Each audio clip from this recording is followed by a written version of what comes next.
I'm Terry Sprague, and I'm a professional interpretive naturalist and a book author.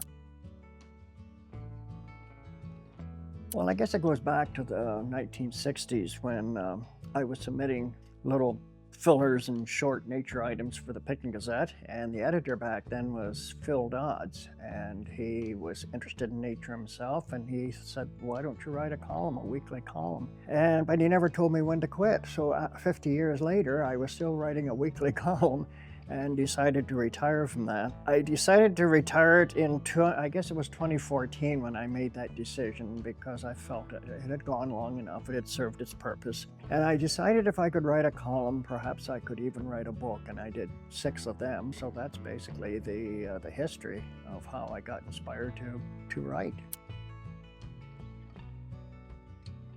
Well, I think inspiration has been gained from my wonderful life that I had. I was born and raised on a farm, so I got a lot of inspiration from that. And also I was very lucky to have an elementary school teacher who was very interested in nature, and she kind of inspired me to continue on in that interest. And I just life in general.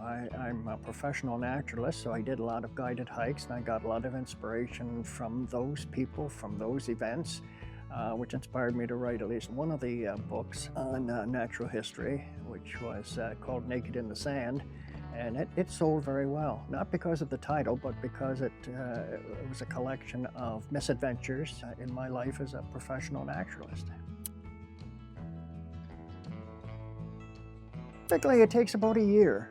That's just the rough draft. Of course, there's a lot of editing and so forth after that, but the basic book is done in about a year's time.